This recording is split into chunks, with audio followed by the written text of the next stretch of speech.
அனைவருக்கும் வணக்கம். முதலமைச்சர் மு.க.ஸ்டாலின் அவர்கள் எந்த நேரத்துல தமிழ்நாடு வந்து எல்லாத்துலயும் நம்பர் 1 இருக்கு, நம்ம மாநிலம் தான் சூப்பர் ஸ்டார் மாநிலம் அப்படின்னு சொல்லிட்டு எந்த நேரத்துல சொன்னாங்களோ தெரியல. அதுல இருந்து இந்த திமுக செய்யக்கூடிய இந்த அலப்பறைகள்லாம் இருக்கும்ல, அதெல்லாம் எடுத்து போட்டு இதுதான் சூப்பர் ஸ்டார் மாநிலமா முதலமைச்சர் மு.க.ஸ்டாலின் அவர்களே அப்படின்னு சொல்லிட்டு சோசியல் மீடியாவில் நிறைய வீடியோக்கள் அப்படிங்கிறது ஷேர் ஆயிட்டு இருக்கு. குறிப்பா தமிழ்நாட்டில் நடக்கக்கூடிய பிரச்சனைகள்லாம் தாண்டி திமுக செய்யக்கூடிய அலப்பறைகள் இருக்கும்ல, மக்கள் செய்யற பிரச்சனை, அங்கங்க நடக்கக்கூடிய சம்பவங்கள்லாம் தாண்டி திமுக காரங்களே செய்வாங்கல்ல சில பிரச்சனைகள். ஸோ அந்த பிரச்சனைகளை எடுத்து போட்டு சூப்பர் ஸ்டார் மாநிலம் அப்படின்னு சொன்னீங்களே, இதுதான் அந்த சூப்பர் ஸ்டார் மாநிலமா அப்படின்னு சொல்லிட்டு நிறைய வீடியோக்கள் வந்து ஷேர் ஆயிட்டு இருக்கு. குறிப்பா பார்த்தோம் அப்படின்னா விருதுநகர்ல திமுக தரப்புல இருந்து இளைஞர் அணி மாநாடு அப்படிங்கறத நேத்திக்கு முத நாள் பிப்ரவரி 7ஆம் தேதி நடத்துனாங்க. பொதுவா இளைஞர் அணி மாநாடுன்னு கிடையாது, எந்த ஒரு மாநாடு திமுக நடத்தினாலும் அங்க எந்த ஒரு விஷயம் ஹைலைட் ஆகும் அப்படின்னா, அந்த வரவேற்புக்காக கட்டி நிறைய விஷயங்கள்ல இந்த வாழைத்தாறு, இளநிக்கொலை, நொங்கு, அப்புறம் இந்த பலாப்பழம், இந்த கரும்பு அப்படின்னு சொல்லிட்டு வரவேற்புக்காக நிறைய கட்டியிருப்பாங்கல்ல, அதை யாரு அடிச்சு அதிகமா பிச்சு புடிங்கிட்டு போறாங்க, யாரு அதிகமா வீட்டுக்கு தூக்கிட்டு போறாங்க அப்படிங்கிறது தான் திமுக ஒரு மாநாடு நடத்துறாங்க அப்படின்னா அதுல வந்து அது வந்து ஒரு ஹைலைட்டடான விஷயமா இருக்கும். இதுல என்ன அப்படின்னா, உள்ள ஃபங்க்ஷன் முடிஞ்சு போறப்ப பிச்சுட்டு போறது பேத்துட்டு போறதெல்லாம் கிடையாது. அங்க உள்ள யாரு முதலமைச்சர் மு.க.ஸ்டாலின் பேசட்டும், உதயநிதி ஸ்டாலின் பேசட்டும், அதெல்லாம் எங்களுக்கு பிரச்சனை கிடையாது. உள்ள வந்துட்டாங்களா, அது வரைக்கும் ஒரு வாழை மரத்துக்கு ஒரு போலீஸ் நின்று பாதுகாப்பு கொடுத்தீங்களா, அதோட முடிச்சுக்கோங்க. உள்ள போயிட்டாங்க, நாங்க வெளியில போறோம் அப்படின்னு சொல்லிட்டு எல்லாத்தையும் பிச்சு அதை பார்க்கறதுக்கே ஒரு அலங்கோலமா இருக்குன்னு வைங்களேன். சோ அத மாதிரி யூசுவலா திமுக மாநாட்டில் நடக்கக்கூடிய ஒரு விஷயம் தான் அது. இந்த விருதுநகர் மாநாட்டில் வந்து நடக்காம திமுக தடுத்து நிறுத்திட்டாங்களா, ஏன்பா எல்லா மாநாட்டிலையும் இப்படி பண்றீங்க, இனிமே நம்மளாம் பண்ணக்கூடாது, ரொம்ப ஜெனியூனா நடந்துக்கணும் அப்படின்னு சொல்லிட்டு தடுத்து நிறுத்திட்டாங்களா அப்படின்னா அப்படிலாம் எதுவும் கிடையாது. வழக்கமா நடக்கக்கூடியது இங்கேயும் நடந்திருக்கு. பட் அதையும் தாண்டி சில விஷயங்கள் வந்து நடந்திருக்கு. என்ன அப்படின்னா, வீரனை உள்ள போட்டுட்டு அலப்பறை செய்யக்கூடிய திமுக மாநாடுகளை நம்ம பார்த்திருப்போம். ஆனா வீரனை கையில வச்சுக்கிட்டே ஒரு வீரன் ஏறி மேல நின்று கத்துறதும், வீரனை உள்ள போட்டுக்கிட்டு சண்டை போடுறதும் அப்படின்னு சொல்லிட்டு அப்படி ஒரு வீடியோ வந்து இப்போ திமுக இளைஞரணி மாநாட்டில் நடந்த சம்பவம் அப்படின்னு சொல்லிட்டு அந்த வீடியோ வைரல் ஆயிட்டு இருக்கு. அதே மாதிரி இந்த பிஸ்கட்டு ஸ்நாக்ஸ் எல்லாம் கொடுப்பாங்க இல்லையா, மாநாட்டுக்கு வரணும்னா 200 ரூபாய் மட்டும் பத்தாது, இதை தாண்டி நிறைய கொடுக்க வேண்டியது இருக்கு. அதுல ஒரு விஷயம் தான் இந்த ஸ்நாக்ஸ். ஸோ அது கொடுக்குறப்போ அடிச்சு பிடிச்சிக்கிட்டு போயிட்டு கூட்ட நெரிசல் எல்லாம் சண்டை போடுற விஷயங்கள். ஸோ இந்த வீடியோவும் வைரல் ஆயிட்டு இருக்கு. ஸோ இந்த வீடியோஸ் எல்லாம் எடுத்து போட்டு வாழைத்தார் பிக்கிறது, கரும்பு கட்டை தூக்குறது, வீரனை கையில வச்சுட்டு சத்தம் போடுறது, இந்த மாதிரி ஸ்நாக்ஸுக்காக சண்டை போடுறது, இதெல்லாம் போட்டு இதுதான் சூப்பர் ஸ்டார் மாநிலமா ஸ்டாலின் அவர்களே அப்படின்னு சொல்லிட்டு பலர் வந்து கேட்டுட்டு இருக்காங்க. இவர் வந்து சூப்பர் ஸ்டார் மாநிலம்னு சொல்லி மாநிலத்துல சட்ட ஒழுங்கு பிரச்சனை போது, குற்ற சம்பவங்கள் நடக்குது அப்படின்னு சொல்றது வேற.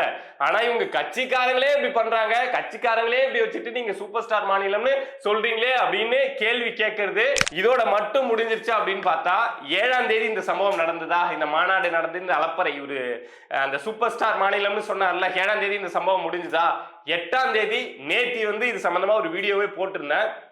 என்ன அப்படின்னா, டிஎன்பிஎஸ்சி வந்து ஒரு மிகப்பெரிய தவறை செஞ்சுட்டாங்க. குரூப் 2 மற்றும் 2A அந்த தேர்வு வந்து கடைசி நேரத்துல ரத்து செய்யப்பட்டது அப்படின்னு சொல்லிட்டு நேத்தியே ஒரு வீடியோ போட்டிருந்தேன். கடைசி நேரம்னா எல்லாம் வந்து வெயிட் பண்ற டைம்ல கிடையாதுங்க. சென்னையில எக்ஸாம் ஆரம்பிச்சு சில பேர் உள்ள போயிட்டாங்க. எக்ஸாம் வந்து ரத்து செய்யப்பட்டிருக்கு அப்படிங்கிறது தெரியாம சென்னையில நிறைய பேர் எக்ஸாம் எழுதவே தொடங்கிட்டாங்க. தமிழ்நாட்டுல பல இடங்கள்ல உள்ளேயே விடல, ஆனா சென்னையில வந்து எக்ஸாம் எழுதவே மாணவர்கள் ஆரம்பிச்சிட்டாங்க. ஸோ அந்த நேரத்துல தான் வந்து தமிழ்நாடு பப்ளிக் சர்வீஸ் கமிஷன் கிட்ட இருந்து இதை மாதிரி நாங்கள் வந்து தேர்வை வந்து தள்ளி வைக்கிறோம், சரியா ஹால் டிக்கெட் வந்து நாங்கள் கொடுக்கறதுல, இந்த ஹால் சென்டர் வந்து எக்ஸாம் சென்டர் இருக்கு இல்லையா, ஸோ அதை அரேஞ்ச் பண்றதுல எங்களுக்கு குளறுபடி நடந்துருச்சு அப்படின்னு சொல்லிட்டு ஒரு அறிவிப்பு அப்படிங்கிறத வெளியிட்டு இருந்தாங்க. ஸோ இந்த விஷயம் வெளியானதுக்கு அப்புறம் ஸ்டாலின் அவர்கள் 2021 எக்கச்சக்கமான வாக்குறுதிகளை கொடுத்துருந்தாங்க இல்லையா, ஸோ அதுல ஒரு வாக்குறுதியா இந்த விஷயத்த இப்போ இந்த எக்ஸாம் கூட கொண்டு வந்து எடுத்து வச்சு நிறைய பேர் கேள்விகள் கேட்டுட்டு இருக்காங்க. என்ன அப்படின்னா, திமுக அதாவது எம்.கே. ஸ்டாலின் என்ன சொல்லியிருந்தாங்க அப்படின்னா, நாங்க ஆட்சிக்கு வந்தோம்னா குறைஞ்சபட்சம் 3 லட்சம், அவங்க நிறைய சொல்லியிருந்தாங்க, நான் குறைஞ்சபட்சம் சொல்றேன், 3 லட்சத்துக்கு மேல அரசு பணியாளர்களை நியமனம் செய்வோம் அப்படின்னு சொல்லிட்டு எக்ஸாம் வச்சு எக்ஸாம் மூலமா 3 லட்சம் பேரை கவர்மெண்ட் வேலைக்கு கொண்டு வருவோம் அப்படின்னு சொல்லிட்டு திமுக வந்து 2021 வாக்குறுதியா கொடுத்திருந்தது. பட் இது வரைக்கும் வந்து 5 வருஷம் ஆகுதுல்ல, இந்த 5 வருஷத்துல மொத்தமா திமுக எத்தனை பேருக்கு அரசு வேலை கொடுத்திருக்கு இந்த எக்ஸாம் மூலமா அப்படின்னு சொல்றாங்கன்னா 36,000 பேருக்கு மட்டும்தான் கொடுத்திருக்கு. அதிகபட்சம் 50,000 பேருக்கு மேல இந்த கவர்மெண்ட் வேலையை 5 வருஷமா திமுக கொடுக்கவே இல்லை. இந்த பிரச்சனை நேத்தி ஸ்டார்ட் ஆனதுக்கு அப்புறம் அந்த விஷயத்தையும் இழுத்து வச்சு ஏங்க என்ன வேலை கொடுக்காம இருக்கீங்க, உங்களை நம்பி ஓட்டு போட்டோம், 3 லட்சம் பேருக்கு அரசு வேலை கொடுப்போம்னு சொன்னீங்களே ஏன் கொடுக்கல அப்படின்னு சொல்லிட்டு இந்த டிஎன்பிஎஸ்சி எழுதக்கூடிய படிக்கக்கூடிய மாணவர்கள் வந்து ஒட்டுமொத்தமா அரசுக்கு எதிராக தங்களுடைய கோபத்தை வெளிப்படுத்திட்டு இருக்காங்க. ஏன் அப்படின்னா இதுக்கு முன்னாடி டிஎன்பிஎஸ்சில நிறைய குளறுபடிகள், அந்த தேர்வுல வந்து நிறைய பிரச்சனைகள் இருக்கிறது, நிர்வாகம் சரியா நடக்காத விஷயங்கள் இதெல்லாம் வந்து நம்ம கேள்விப்பட்டிருக்கோம். அதெல்லாம் தாண்டி தான் இங்க ஸ்டூடெண்ட்ஸ் வந்து படிச்சு எக்ஸாம் எழுதி கிளியர் பண்ணிட்டு இருக்காங்க.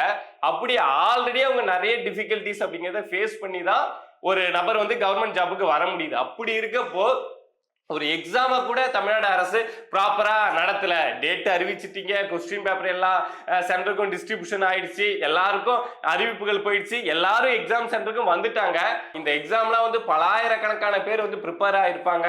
அவங்கவுங்க பல வேலைகளுக்கு மத்தியில அவங்களுடைய சென்டருக்கு வந்து எக்ஸாம் எழுதலாம் அப்படின்னு வந்திருப்பாங்க. வந்து பார்த்தா எக்ஸாம் இல்லை அப்படின்னு சொன்னது வந்து அதுவும் ஒரு அரசு ஒரு நிர்வாக தவறால் அந்த எக்ஸாம் இல்லாம போனது அப்படிங்கிறது வந்து இந்த மாணவர்களால ஏத்துக்கவே முடியல.